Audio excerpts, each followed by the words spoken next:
I've planned a trip to Cancun this time. Huh?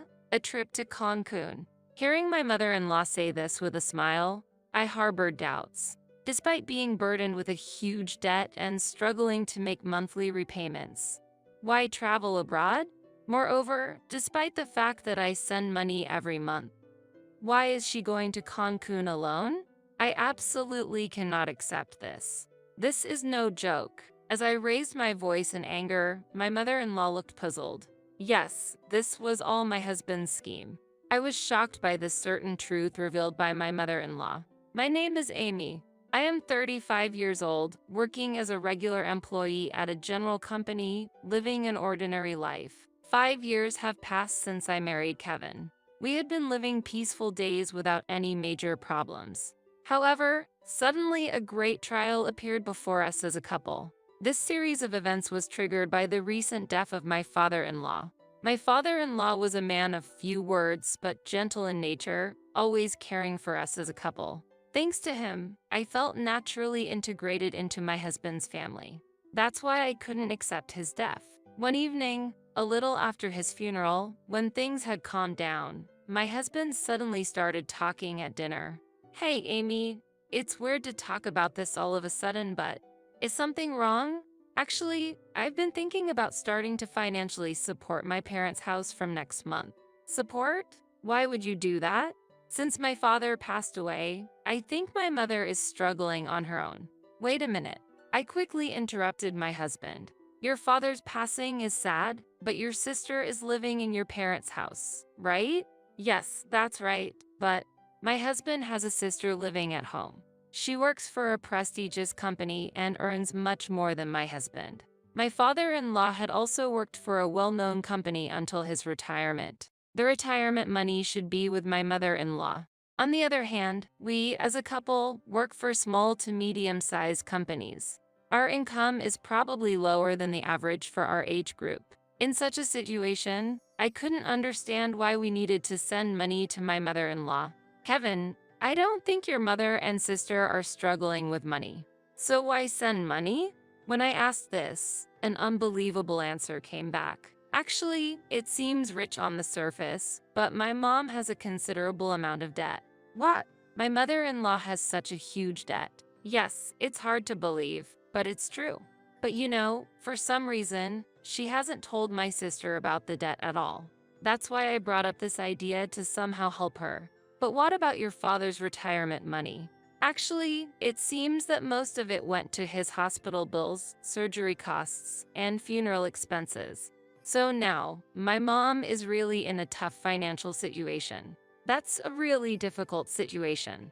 Yes, it is. That's why I know I'm asking a lot, but I really want to help her. Seeing him bow his head deeply, I was torn.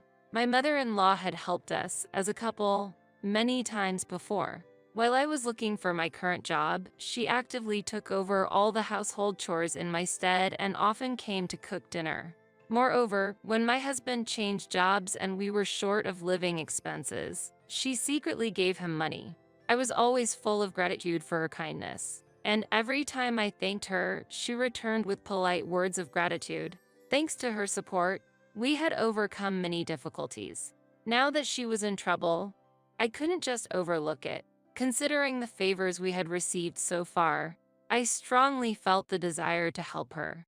With those feelings, after a little hesitation, I eventually agreed to my husband's proposal. From that day, to support my mother-in-law financially, we became stricter about saving. We were not living luxuriously in the first place, but still, we simplified our meals even more and switched to cheaper items for daily use.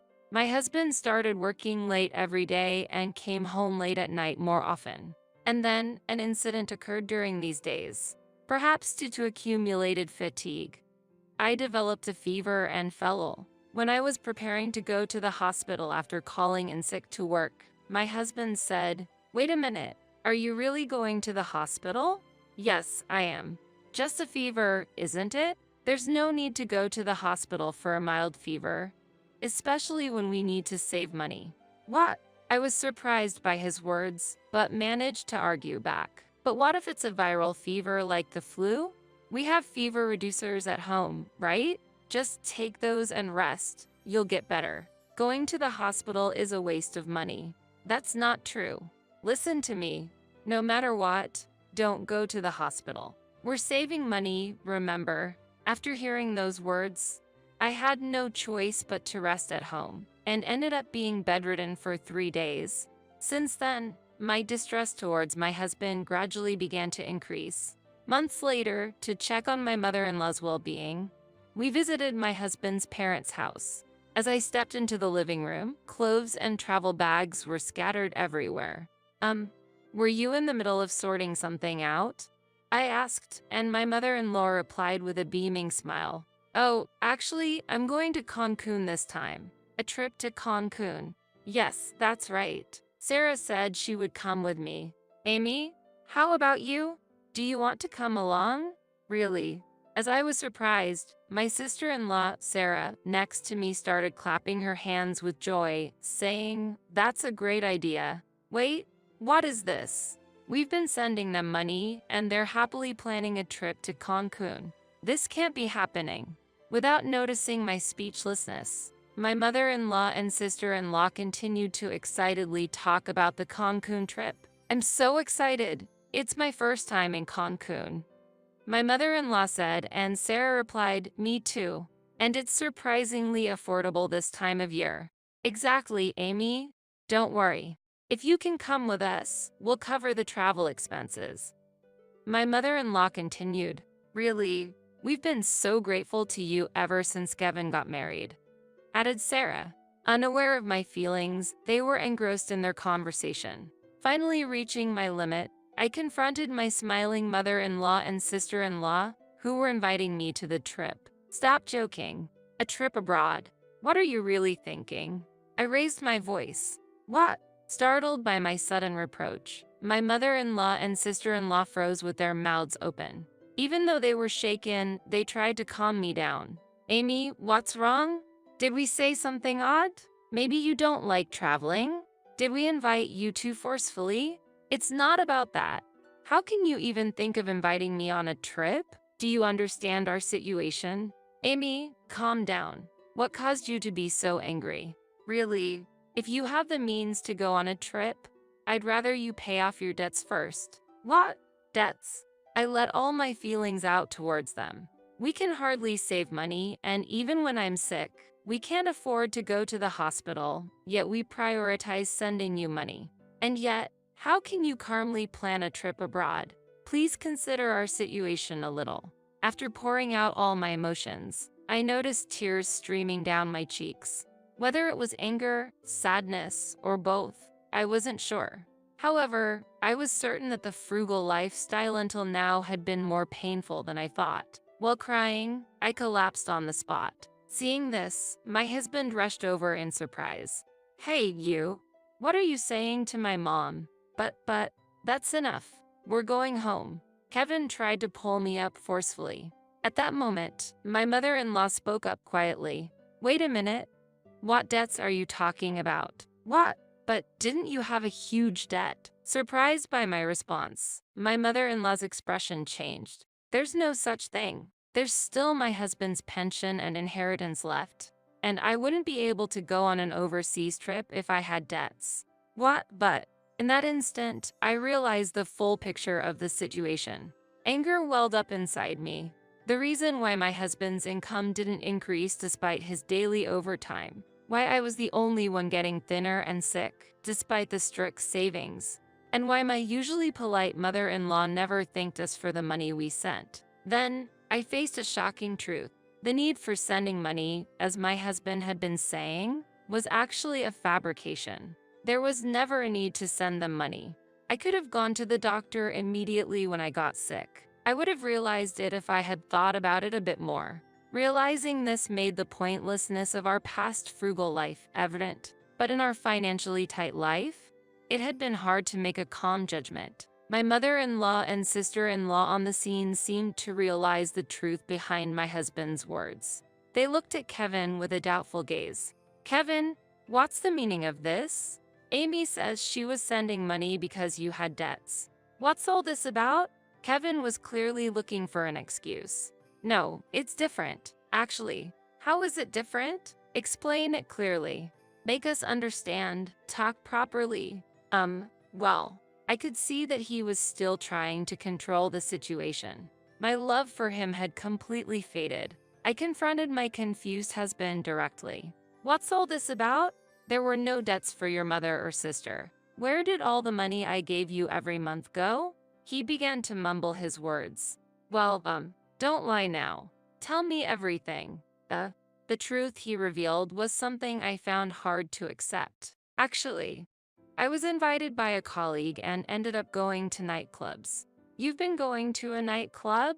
Yeah, well, how should I put it? I just got carried away without realizing it. I can't believe it. Going to such places when it hasn't been long since your father passed away. And that was around the time you started talking about sending money, right? I'm sorry, really sorry.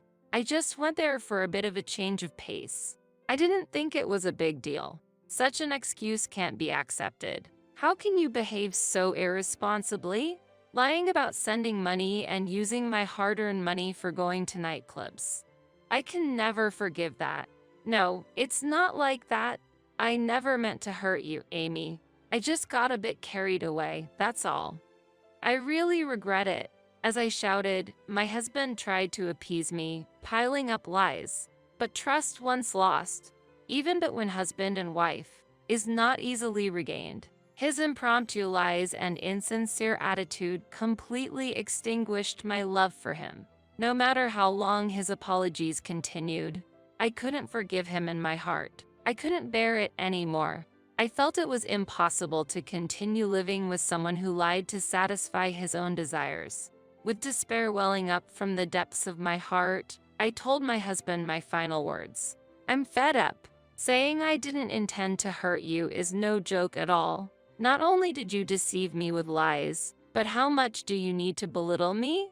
While I had a fever, you forced me to save money and enjoyed yourself in nightclubs? Unbelievable. Sarah's voice of surprise echoed in the background as I continued indignantly.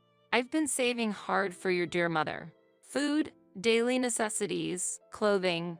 I've been enduring it all. Do you understand that effort? I can't even think of you as a family anymore. Such a scumbag should just go to hell. Just wait. I only went to nightclubs. Just that? The drinks you enjoyed with the money saved while I was sick must have tasted great. No, it was for work. I don't want to hear it anymore. I'm leaving. Wait, Amy, please, I need you. What? Now? Have as much fun as you want in the nightclubs and see how it feels. Don't say that. By the way, I want all the money I gave you as support back. Make sure you pay it all back. Realizing the situation, my mother-in-law and sister-in-law hurriedly showed a posture of apology. Amy, I'm really sorry. I can't believe my foolish son did such a thing. It's truly shameful. Because of my thoughtless brother. Mother, Sarah, please don't apologize. It's not your fault. No, we have a responsibility too. We want to make amends somehow. Amy, I'm so sorry too. My brother has caused such trouble. Don't worry about it. But I've decided to divorce. I'm truly grateful to both of you, but please let me say goodbye. They nodded while shedding tears. Mother, Sarah, thank you for everything until now. At that moment, my husband called out to me with a pained voice. He knelt on the spot and continued to make excuses. Amy, please forgive me. I really regret what I've done until now. Before I could react, Sarah moved first and slapped my husband across the face.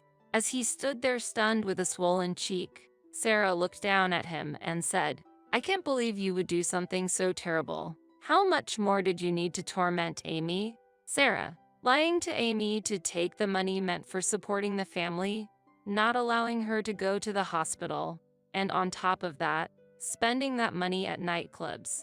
How can you be so heartless? I'm ashamed to be your sister.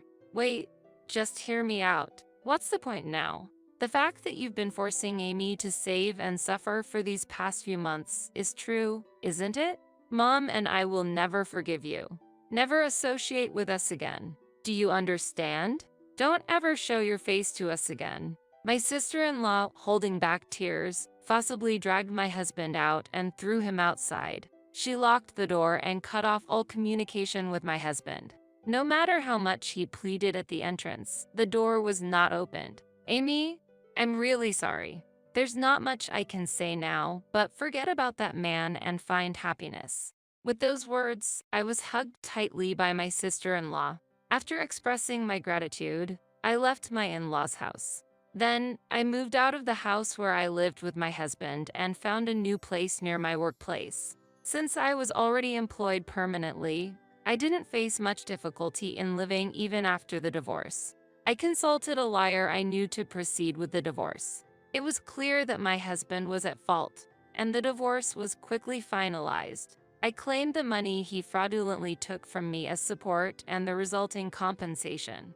I made sure to collect the maximum amount. He ended up having to pay the compensation in a lump sum and is now living days incomparably harder than before.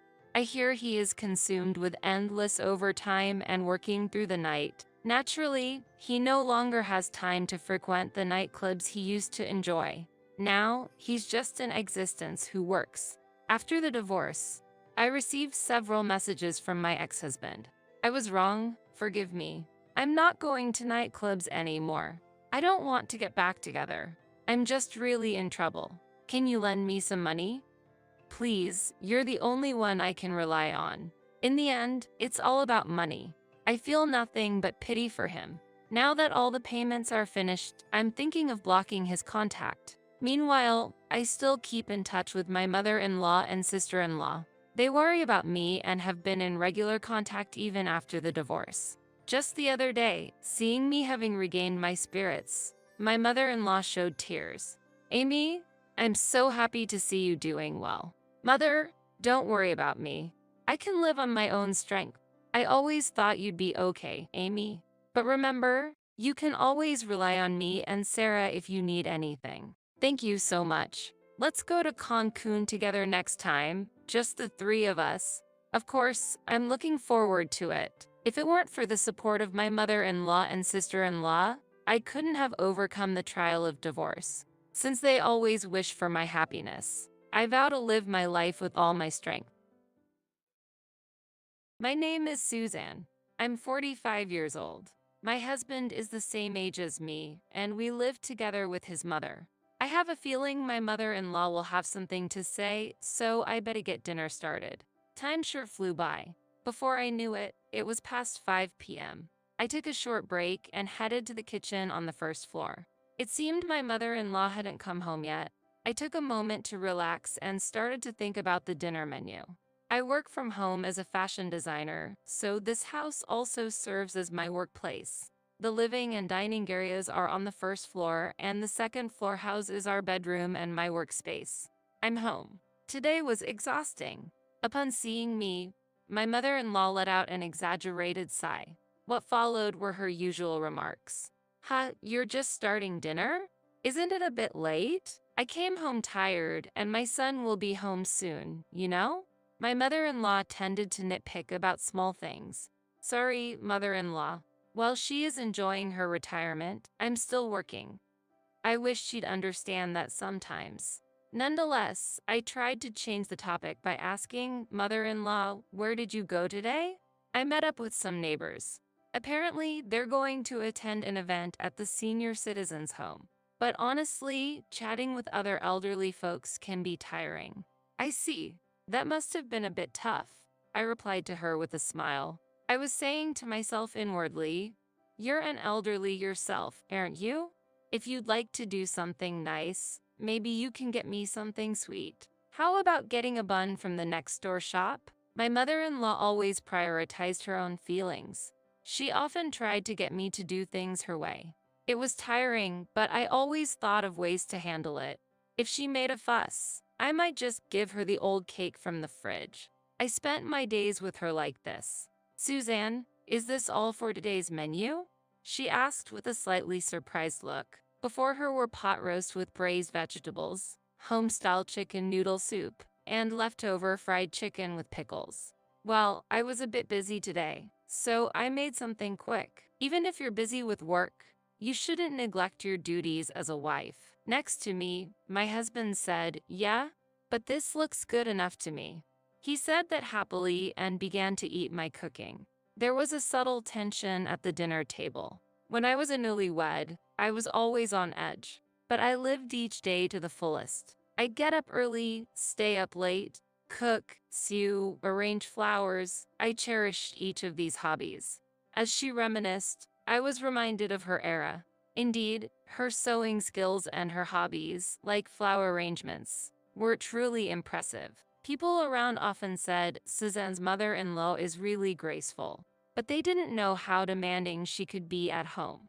I've lived with her for over 20 years. When we first started our married life, my husband and I enjoyed our time together. But one day, my mother-in-law suddenly came to live with us. Her marriage wasn't going well, and she had a fallout with my father-in-law. He had a stern demeanor and she seemed scared of him. According to my husband, his father was sometimes very hard on her and, sadly, even raised his hand against her. While he was doted on as their son, his mother was treated poorly. Then, when my father-in-law suddenly declared he was remarrying, she had to leave with nothing. Nearing 50, she seemed lost with nowhere to go. My husband and I decided to take in my mother-in-law because we were concerned about her. 20 years have passed since then, and I began to notice changes in my mother-in-law's personality. She started directing the same behavior she had once received from my father-in-law towards us.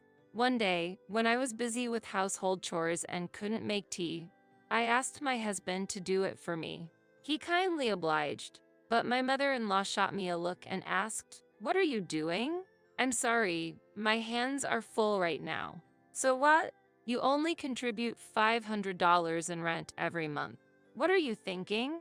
She blurted out. Watching her make the tea herself, I thought, if you could do it yourself, you should have done it from the start. Living together like this made me realize how challenging it truly was. One day, my mother-in-law came home looking rather excited. She walked around the house with a spring in her step, humming a cheerful tune. "Mother-in-law, you seem to be in a good mood. Did something good happen? Speaking of which, Suzanne, which room do you think is bigger, the one on the first or second floor?"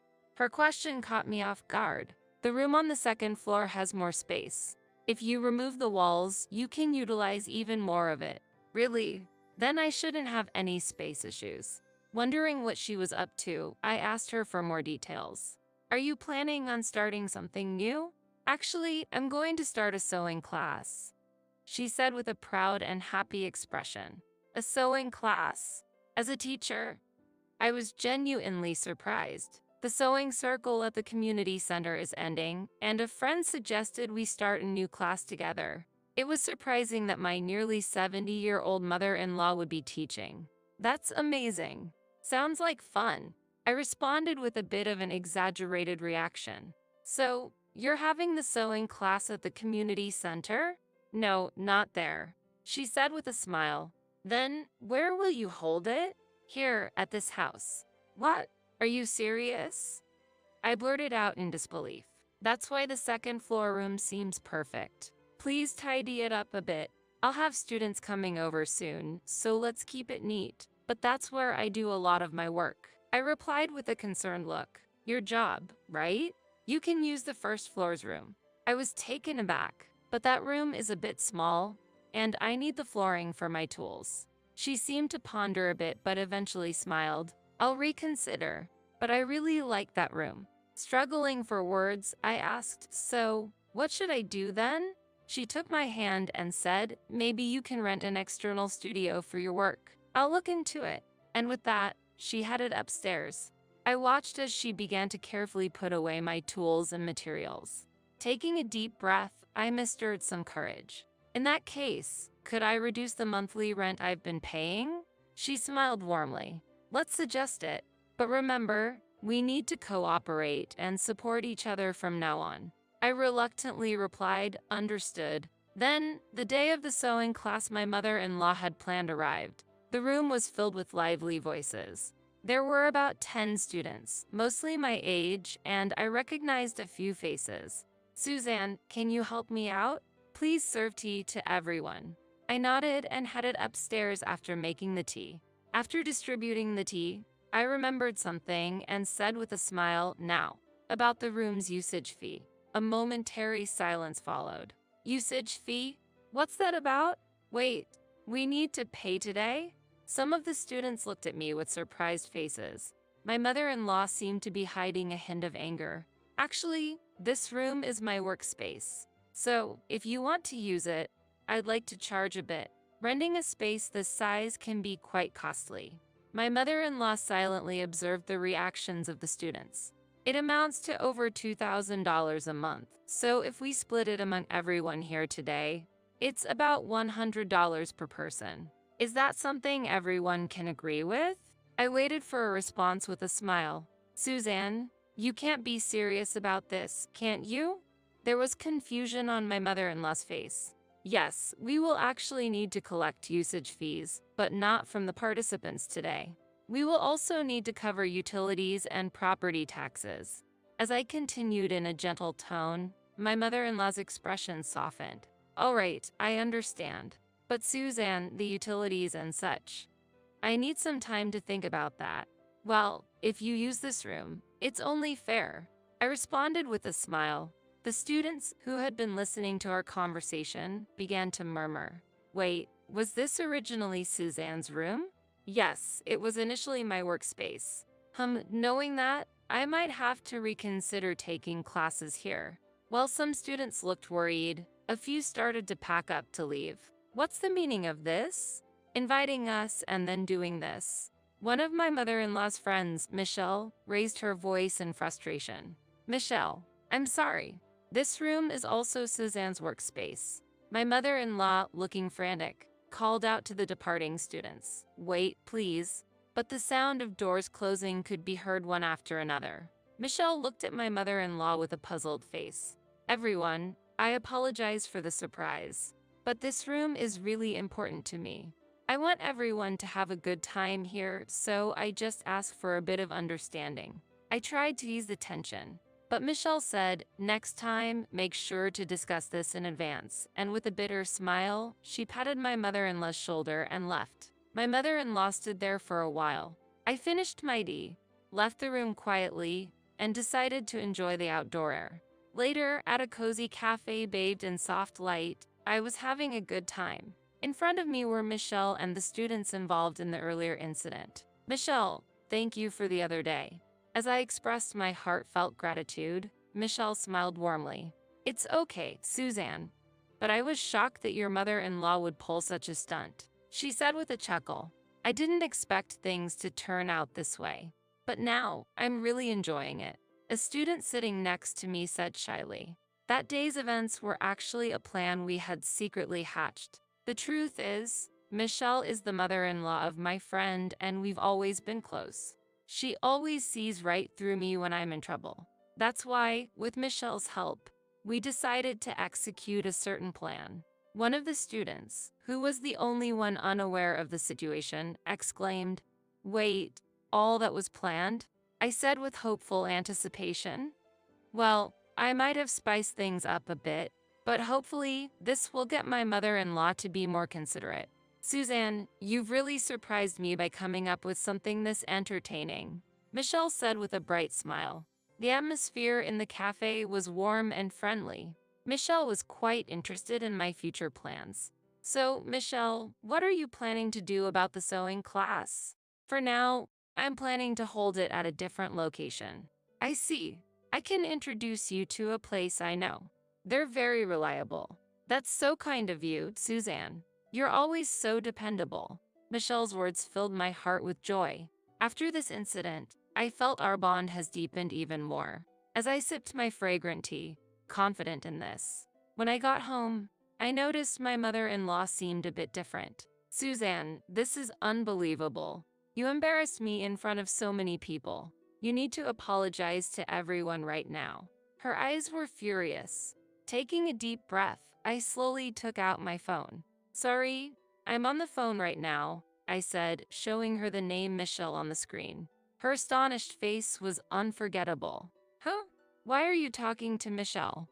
When my surprised mother-in-law reached for my phone, my husband's voice came from the speaker. "Hey, Mom, what's this about Michelle?" She was speechless, her eyes wide with shock. Yes, I had cheekily changed my husband's contact name to Michelle just for fun. Seeing her confused expression, I couldn't help but smile. "Don't worry, it's just a little joke," I said, heading to the kitchen.